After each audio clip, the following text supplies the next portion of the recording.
एक बार लक्ष्मण के पास इंतजार कर रहे हैं। लक्ष्मण, उन एक तो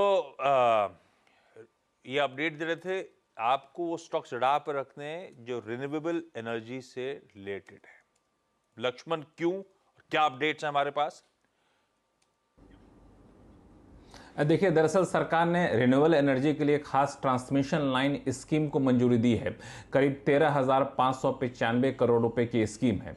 इसके तहत ये होगा कि राजस्थान और कर्नाटक में जो रिन्यूएबल एनर्जी प्लांट है, वहाँ से जो बिजली पैदा होती है, उस बिजली को नेशनल ग्रिड से जोड़ दिया जाएगा। मिसाल के तौर पर राजस्थान के फतेहगढ़, बाड़मेर, नागौर में जो प्लांट हैं, वहाँ पे करीब 4.5 गीगावाट बिजली पैदा होती है रिन्यूएबल एनर्जी प्लांट से। उसको नेशनल ग्रिड से जोड़ा जाएगा। 2 साल में ये काम पूरा होगा। इस पर 12,241 करोड़ रुपए खर्च होंगे। इसी तरीके से कर्नाटक में जो प्लांट है कोप्पल और गदाख में, वहाँ भी 4.5 गीगावाट के प्लांट है रिन्यूएबल एनर्जी के, उसको भी जोड़ा जाएगा नेशनल ग्रिड से। यहाँ पे करीब 1354 करोड़ रुपए खर्च किए जाएंगे। और बता दूं, इन सारे इलाकों में Adani green, Tata power, renew power जैसी कंपनियां हैं जिन्होंने अपने अपने रिन्यूएबल एनर्जी के प्लांट लगा रखे हैं। अब नेशनल ग्रिड से जुड़ जाने से फायदा ये होगा कि उनको एक बड़ा बाजार मिल जाएगा। कॉम्पिटिटिव बिडिंग के जरिए अपनी बिजली बेहतर कीमत पर बेच सकेंगी। बढ़िया है, रखिए इन स्टॉक्स को रडार पे। वैसे पता है लक्ष्मण, आज सुबह मॉर्निंग कॉल में मैंने बताया इस हफ्ते के इंपॉर्टेंट ट्रिगर्स में लक्ष्मण और उनकी टीम से जो बजट एक्सक्लूसिव्स आपको मिलेंगे उससे बाजार का मूड माहौल सेट होगा। तो आपके कंधे पे काफी रिस्पॉन्सिबिलिटी है आने वाले कुछ हफ्तों में, हम सबको अब्रेस्ट रखना और सबसे पहले सारी जिम्मेदारी को निभाई जाएगी। अच्छा, क्विकली अब हर्षदा के पास चला जाए बाकी के अपडेट्स के लिए। हर्षदा, बाकी के स्टॉक्स न्यूज कौन कौन से? स्मॉल फाइनेंस बैंक की तरफ से एक अपडेट आया है। एक इन्वेस्टर प्रेजेंटेशन में उन्होंने FY25 का लोन ग्रोथ का गाइडेंस जो है वो काटा है। करीब 5% की कटौती की है आशीष। यहाँ पर Q4 के अंत में उन्होंने कहा था कि FY25 में 25% तक की लोन ग्रोथ देखने को मिलेगी। अब कह रहे हैं सिर्फ 20% की लोन ग्रोथ रहेगी। क्रेडिट कॉस्ट कुछ बढ़ने के आसार है, तो इसलिए 1.7% का क्रेडिट कॉस्ट का आउटलुक है, जो पहले 1.4 to 1.5% था। मार्जिन्स 9% के आसपास स्टेडी रखे गए हैं। रिटर्न ऑफ इक्विटी भी कंपनी कह रही है अब 20% रहेगी वर्सेस 22%। बेसिकली कंपनी के मैनेजमेंट ने कहा है कि पंजाब, हरियाणा, सदर्न तमिलनाडु और केरला में कुछ MFI रीपेमेंट्स में स्ट्रेस देखने को मिल रहा है और उसी के चलते ये गाइडेंस इन्होंने काटा है। इनफैक्ट कंपनी ने तो यहां तक कहा है कि FY25 की पहली 2 तिमाही में कुछ दबाव से यहाँ पर MFI इंडस्ट्री गुजरती हुई दिखाई दे सकती है। तो उज्जीवन स्मॉल फाइनेंस बैंक के लिए एक नेगेटिव है, लेकिन इसी तरह से जो MFI सेगमेंट में बड़ी लेंडिंग कंपनियां करती हैं उनके लिए भी एक ओवरहैंग नेगेटिविटी का आ सकता है। आज IGL ने CNG प्राइसेस हाइक किए हैं। जून 22 से इफेक्टिव है, 1 रुपए प्रति केजी।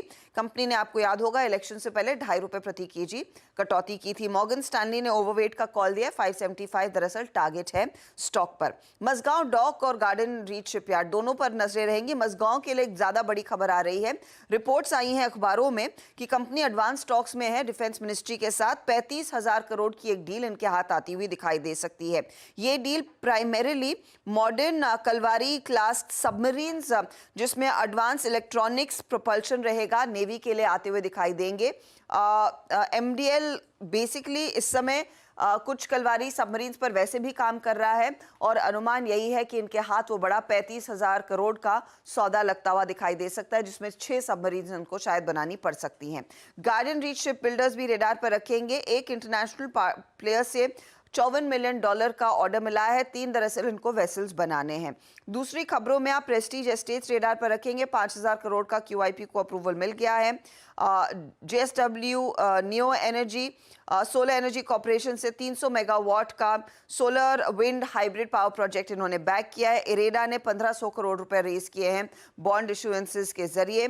PB फिनटेक ने साइन किया एक अग्रीमेंट। अनसिक्योर्ड लोन्स 200 करोड़ के पॉलिसी बाजार और 50 करोड़ का अनसिक्योर्ड लोन, ये पैसा बाजार को देते हुए दिखाई देंगे। बड़ी ब्लॉक्स पर नजरें रहेंगी। एक तो कार ट्रेड की आज का सौदा, लेकिन इसके अलावा एस्टर DM, जहां पर ओलंपस कैपिटल ने बेचा माल, आप ध्यान रखिएगा। Morgan Stanley Franklin Templeton government of Singapore ने खरीदारों के तौर पर सामने उभर कर आए हैं। एक्सिस बैंक में मॉर्गन स्टैनली ने लगभग आधे % तक की हिस्सेदारी 1.7 करोड़ शेयर्स खरीदे लास्ट ट्रेडिंग सेशन में, तो वो स्टॉक भी आप रेडार पर रखेंगे। पॉली मेडिक्योर में लाइट हाउस बिकवाल उभर कर आया है। यहाँ पर रजत अग्रवाल ने भी करीब 2% स्टेक ऑफलोड किया है इस पर्टिकुलर एंटिटी में। तो ये सारे स्टॉक्स अब आप रेडार पर रखिएगा आज। रखिए।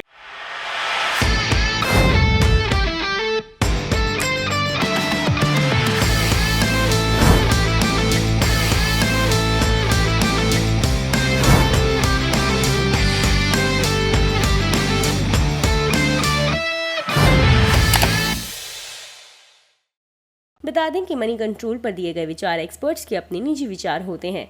वेबसाइट या मैनेजमेंट इसके लिए उत्तरदायी नहीं है। यूजर्स को मनी कंट्रोल की सलाह है कि कोई भी निवेश निर्णय लेने से पहले सर्टिफाइड एक्सपर्ट की सलाह लें।